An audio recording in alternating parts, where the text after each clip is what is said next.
Hello and welcome to the class. যে biology যে চ্যাপ্টারটা টিস্যু চলছিল, সেই টিস্যু চ্যাপ্টারে আমরা প্রথমেই ধরে নিয়েছিলাম প্লান্ট টিস্যুটা, এবং প্লান্ট টিস্যু পড়তে পড়তে গিয়ে প্রথমে আমরা মেরিস্টেমেটিক টিস্যু আর পার্মানেন্ট টিস্যু দুটো ডিভিশন পড়েছিলাম, এবং মেরিস্টেমেটিক টিস্যুর যে ডিভিশনগুলো, that is apical meristem, lateral meristem, intercalary meristem tissue, এই যে তিনটে ডিভিশন আছে এগুলো আমরা পড়েছিলাম। এবং পার্মানেন্ট টিস্যুর আন্ডারে যে simple permanent tissue, that is parenchyma আর কোলেনকাইমা, এই দুটো আমরা পড়েছিলাম। আজ যেটা পড়বো সেটা হচ্ছে সিম্পল পার্মানেন্ট টিস্যুর লাস্ট যে ডিভিশনটা রয়েছে, যেটি স্কেলেনকাইমা, আর কমপ্লেক্স পার্মানেন্ট টিস্যুর মধ্যে আন্ডারে যেগুলো পড়ে, দ্যাট ইজ জাইলেম আর ফ্লোয়েম। এই জিনিসগুলো আজকে পড়ব, এবং তারপর আমরা শুরু করব অ্যানিমাল টিস্যু। প্ল্যান্ট টিস্যু এরপর আমাদের শেষ হয়ে যাবে, তারপর আমরা শুরু করব অ্যানিমাল টিস্যু। তো আজকে স্কেলেনকাইমা দিয়ে শুরু করা যাক। তো স্কেলেনকাইমা সেলস, এই যে এই সেলসগুলো, এই স্কেলেনকাইমা সেলসগুলো আর dead cells, and they are devoid of protoplasm. ঠিক আছে, এগুলো ডেড সেলস। যেমন আমরা প্রথমে বলেছিলাম মেরিস্টেমেটিক টিস্যুগুলো যেগুলো রয়েছে সেগুলো লিভিং সেল, এবং তারা প্ল্যান্টের গ্রোথে সাহায্য করে।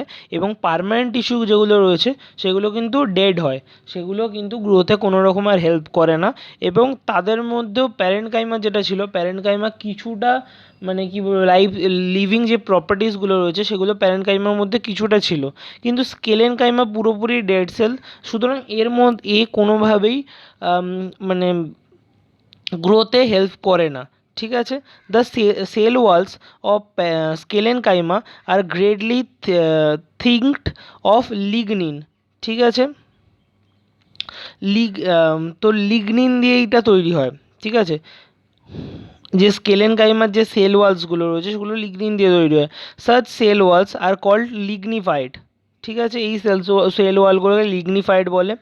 Due to excessive thickening of sclerenchyma cell wall, its cell cavity or lumen becomes nearly absent. যেহেতু এর যে সেল ওয়াল সেটা খুবই পাতলা হয়, তার জন্য এর যে ক্যাভিটি, ঠিক আছে, মানে এর যে প্রতিরোধ ক্ষমতা, এটা প্রায় থাকে না বললেই চলে।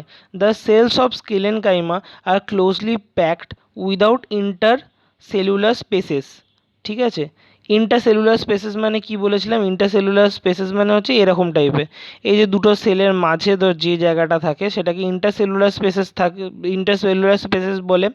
তো স্কেলেনকাইমা সেলের এই ইন্টারসেলুলার স্পেসটা প্রায় নেই বললেই চলে। ঠিক আছে, thus this cells are fitted together like a mosaic floor. আমাদের বাড়িতে যেরকম মোজাইক ফ্লোর থাকে, একটার পর সেটার সাথে অ্যাটাচড হয়ে আরেকটা থাকে, পরপর মোজাইকগুলো থাকে, তো সেরকমভাবে স্কেলেনকাইমার যে স্ট্রাকচারটা সেরকমই হয়। A conspicuous middle lamella exist between two sclerenchyma sales.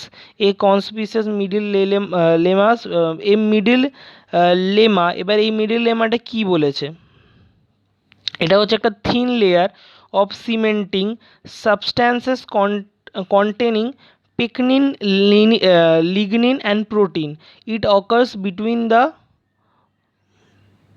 Sell walls of two adjacent plant cells. তা এখানে কি বলেছে, এইটা বলেছে দুটো স্কেলেনকাইমা সেলের মধ্যে একটা মিডল লেমা বলে একটা জিনিস এক্সিস্ট করে। এই মিডল লেমাটা কি, মিডল লেমা হচ্ছে একটা থিন লেয়ার, যে থিন লেয়ারটা তৈরি হয় একটা পিকনিন, লিগনিন আর প্রোটিন, এই তিনটে জিনিস দিয়ে তৈরি হয়। এবং it occurs between two adjacent plant cells, দুটো প্ল্যান্ট সেলের মাঝে এটা থাকে। স্কেলেনকাইমার মাঝে কি থাকে, নাম হচ্ছে মিডল লেমা, এবং এই মিডল লেমা কি দিয়ে তৈরি হয়, পিকনিন, লিগনিন আর প্রোটিন। ঠিক আছে, তাহলে এখান থেকে ইম্পর্টেন্ট হচ্ছে এইটা, এই মিডল লেমাটা কী দিয়ে তৈরি হয়, দুটো স্কেলেনকাইমা সেলের মাঝে কি থাকে, সেটাকে হচ্ছে মিডল লেমা, এবং সেটা কি দিয়ে তৈরি হয়, পিকনিন, লিগনিন আর প্রোটিন। ঠিক আছে, স্কেলেনকাইমার যে থিন সেল ওয়ালটা থাকে তার না, সেটা কি দিয়ে তৈরি হয়, লিগনিন দিয়ে তৈরি হয়, এই জন্য এদেরকে লিগনিফাইড সেল ওয়াল বলে। এই সেলগুলোর সেল ক্যাভিটি বা লুমেন প্রায় নেই বললেই চলে, মানে প্রতিরোধ ক্ষমতা প্রায় নেই বললেই চলে। ঠিক আছে, লিগনিন কি? লিগনিন হচ্ছে একটা complex polymer which acts as a cement and harden cell wall.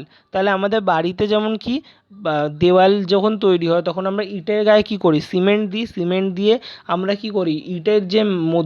ইটের যে বাইন্ডিংটা আছে বাইন্ডিংটাকে স্ট্রং করি। তেমনভাবে লিগনিন হচ্ছে ওই একটা কমপ্লেক্স পলিমার যেটা ওইরকম সিমেন্টের মতো কাজ করে এবং সেল ওয়ালটাকে হার্ড করে। যেমন আমরা ইটের বাইন্ডিংটাকে হার্ড করে আমাদের বাড়ির যে ওয়াল সেটাকে হার্ড করি, ঠিক আছে? সেরকমভাবে লিগনিন কী করে? ও যে স্কেলেনকাইমা সেলসগুলো আছে তাদের মধ্যে মানে তাদের বাইন্ডিংটা স্ট্রং করে সেল ওয়ালটাকে হার্ড করে। It provides flexibility and great tensile and compressional strength. A high tensile means that it does not break easily on stretching. Tensile মানে কি? টেনসাইল যেমন ধর একটা গার্ডার যদি তুই নিস, গার্ডারটাকে তুই দুদিকে পুল করিস তাহলে কিন্তু গার্ডারটা অত সহজে ছিঁড়ে যায় না, একটা সার্টেন স্টেজ অবধি সেটা ছিঁড়ে যায় না। কিন্তু তুই যদি একটা পেপার নিয়ে ওরকমভাবে পুল করিস তাহলে কিন্তু পেপারটা ইজিলি ছিঁড়ে যায়। তার মানে এই গার্ডারটা যেটা আছে গার্ডারটা হাই টেনসাইল স্ট্রেংথ রয়েছে, ঠিক আছে? দ্যাট ইজ মানে আমি যদি পুলও মানে চেঞ্জ করা স্ট্রাকচার এর ফিজিক্যাল সায়েন্সের ডেফিনেশন অনুযায়ী যদি আমি এটাকে ফোর্স দিয়ে এর স্ট্রাকচারটা চেঞ্জ করার চেষ্টা করি তাহলেও কিন্তু এই স্ট্রাকচারটা শত সহজে চেঞ্জ হবে না যদি এর টেনসাইল স্ট্রেংথটা হাই হয়। টেনসাইল স্ট্রেংথ যত হাই হবে তত স্ট্রাকচার চেঞ্জ করা মুশকিল হবে। যেমন কাগজটা ছিঁড়ে গেল টানার ফলে, দ্যাট ইজ এর টেনসাইল স্ট্রেংথ কম, মানে আমি ফোর্স অ্যাপ্লাই করলে সে নিজের স্ট্রাকচারটাকে চেঞ্জ করে ফেলছে, মানে ছিঁড়ে যাচ্ছে। কিন্তু গার্ডারে কী হয়? আমি টানছি কিন্তু কিছুক্ষণ পর যখন ছেড়ে দেবো ওর আগের স্ট্রাকচারে ফেরত আসবে, তাই ওর টেনসাইল স্ট্রেংথ বেশি। আর কম্প্রেনশনাল স্ট্রেংথ মিনস মানে কি? It does not buckle easily. Okay, lignin makes the cell impermeable so that substances are unable to pass through. আমরা প্রথমে পড়েছিলাম পারমিয়েবল মানে কি? আমরা পড়েছিলাম যে সেল ওয়ালসগুলো রয়েছে সেগুলো সেমি পারমিয়েবল ছিল। সেমি পারমিয়েবল মানে কি ছিল? কিছু জিনিসকে সেল ওয়াল ঢুকতে বা বেরোতে অ্যালাউ করতো কিন্তু বাকি জিনিসগুলোকে অ্যালাউ করতো না। কিন্তু এই লিগনিন যেটা রয়েছে, লিগনিন কী করে দেয়? ইমপারমিয়েবল করে দেয়। তার মানে কোনো জিনিসকেই সেলের মধ্যে ঢুকতে কিংবা বেরোতে ও দেবে না, ঠিক আছে? As a result cells are heavily lignified, do not having living content. That is ওটা যেহেতু কোনো বাইরের থেকে ভেতরে কোনো জিনিস আসছে না বা ভেতর থেকে বাইরে কোনো জিনিস যাচ্ছে না সেলের মধ্যে, তো আস্তে আস্তে সেলটা কী হয়ে যাচ্ছে? ডেড হয়ে যাচ্ছে। কারণ তার মধ্যে কি কিছু প্রোটিন সাবস্ট্যান্স যেমন প্রোটোপ্লাজম যেটা রয়েছে প্রোটোপ্লাজমটা থাকছে না। Cells of sclerenchyma are of two types. এবার আবার স্কেলেনকাইমা যে সেলসগুলো রয়েছে সেগুলো দু রকমের। কী কী? ফাইবার্স আর স্কেলিরাইডস। ওকে, ফাইবার কি? Fibre consist of very long, narrow and lignified cells. এইগুলো ফাইবার সেলস দেখিয়েছে মনে হয় এই বিটা, যদ্দূর মনে হয় ফাইবার সেলস, বিটা ফাইবার সেলস। ওকে, তো এগুলো কি হয়? লং হয়, ন্যারো হয়, থিক হয় এবং লিগনিফাইড সেল দিয়ে তৈরি হয়। The cell of sclerenchymatous cells varies from 1 millimeter. The length of sclerenchymatous cell varies from 1 millimeter to 550 millimeter in different plants. Fibers usually pointed at both ends and are clustered into stands, look polygonal in the transverse section. এই যে এইখানটা দেখ, এইখানটা কি একটা কয়েকটা সেলগুলো cluster ভাবে রয়েছে, ঠিক আছে? এক্স্যাক্ট পিকচারটা এখানে দেওয়া নেই, কয়েকটা সেল ক্লাস্টার ভাবে রয়েছে এখানে এবং যে usually pointed at both ends. Okay, তো আর একটা in contrast to fibre sclereids কি are called grit cells or stone cells are irregular shaped. মানে এই যে প্রথম যে সেলটা দ্যাট ইজ ফাইবার যেটা আমরা বললাম সেই ফাইবারটার কিন্তু একটা মানে কি বলবো পার্টিকুলার শেপ রয়েছে, ঠিক আছে, সেগুলো লং হয়, ন্যারো হয়, থিক হয় এবং লিগনিফাইড সেল হয়। কিন্তু এদের যে কাউন্টার পার্ট দ্যাট ইজ স্কেলেরাইডস, এই স্কেলেরাইডস কিন্তু এদের কিন্তু স্কেলেরাইডসে ইররেগুলার শেপ, দ্যাট ইজ তাদের মধ্যে কোনো কিন্তু রেগুলার শেপ নেই। আর এই স্কেলেরাইডসের আরেকটা নাম হচ্ছে গ্রিড সেলস কিংবা স্টোন সেল। ঠিক আছে, স্কেলিরাইডস কীরকম হতে পারে? স্কেলিরাইডস স্পেরিক্যাল হতে পারে, ওভাল হতে পারে, সিলিন্ড্রিক্যাল হতে পারে, টি শেপড হতে পারে। ডাম্বেল নিশ্চয়ই দেখেছিস, ডাম্বেল মানে এরকম একটা শেপ হয়, ডাম্বেল শেপড হতে পারে। ঠিক আছে, they are dead and developed dead cells. তো আগে প্রথমে শুরু হয়েছিল স্কেলেনকাইমা আর ডেড সেলস দিয়ে। Developed in various parts of the plant such as cortex, pith, phloem, hard seeds etcetera.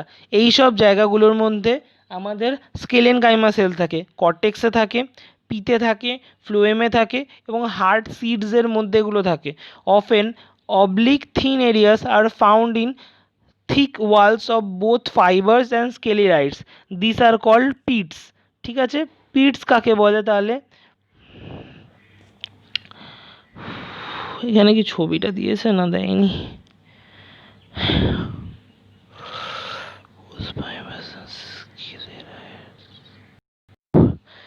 আমাদের অনেক সময় দেখা যায় একটা oblique thin area in the thick walls of both fibre. ধর এটা একটা ফাইবার টাইপের শেপ, আমি একটা রাফ স্কেচ করে দেখাচ্ছি। এটা ধর ফাইবার একটা, ঠিক আছে, এরকম ধর একটা এরকম ধর মাঝে একটা জায়গা হচ্ছে যেখানে থিক হয়ে যাচ্ছে। ঠিক আছে, একটা কী বলবো, পিট মানে হচ্ছে একটা গর্ত টাইপের। ঠিক আছে, সেটা হচ্ছে ফাইবার বা স্কেলিরাইডসে দেখা যায় একটা অবলিক থিন এরিয়া। ধর এরকম একটা যাচ্ছিল, এদিকটা বেঁকে এসে মাঝখানটা থিন হয়, তারপর আবার এরকম বেঁকে গেল, সেই অঞ্চল, সেই এরিয়াগুলোকে পিটস বলে। আচ্ছা, এবার স্কেলেনকাইমা কোথায় অকার করে? Sclerenchyma occurs in abundance, either in patches or different layers.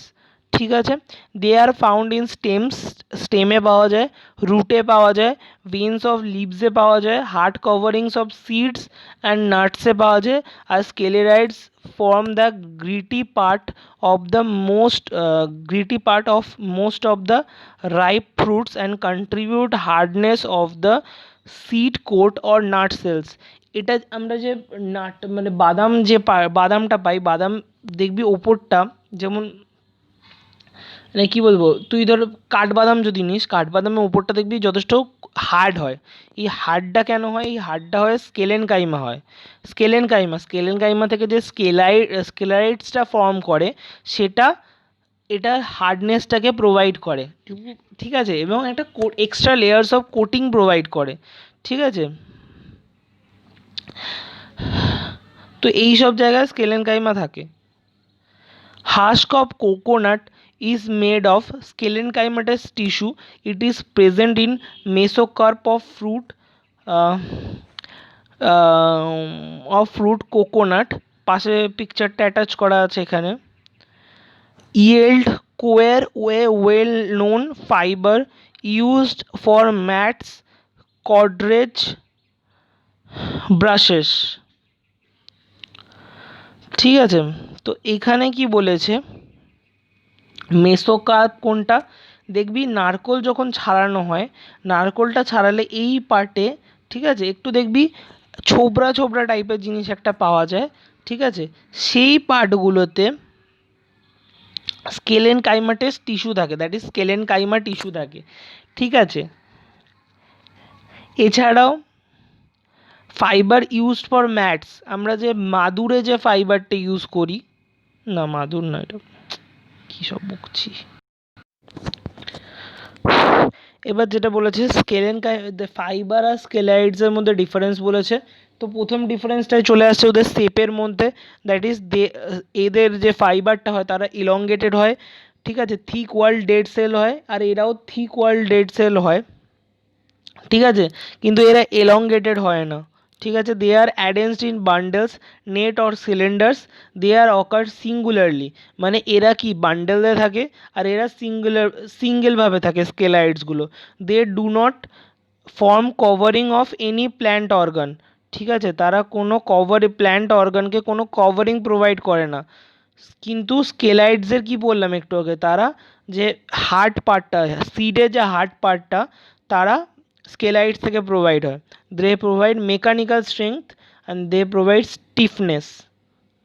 ঠিক আছে, এবার ফাংশন কি স্কেলেনকাইমার ফাংশন হচ্ছে এই দুটো পার্টের যা ফাংশন তাদের combined form, that is the scalenchyma is mainly mechanical and protective in function.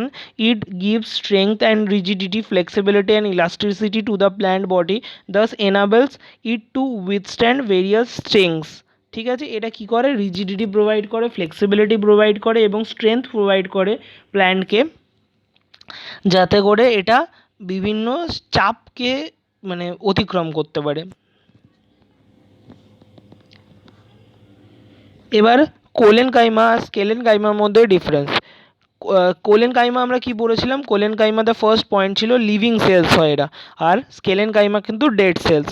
কোলেনকাইমাতে cytoplasm থাকে কিন্তু স্কেলেনকাইমা সেলগুলো এমটি হয়। এদের সেলুলোজ থাকে, এরা লিগনিফাইড হয়, দ্যাট ইজ কোলেনকাইমার সেলুলোজ দিয়ে তৈরি হয় কিন্তু স্কেলেনকাইমার যে সেল ওয়ালগুলো থাকে সেগুলো লিগনিন দিয়ে তৈরি হয়।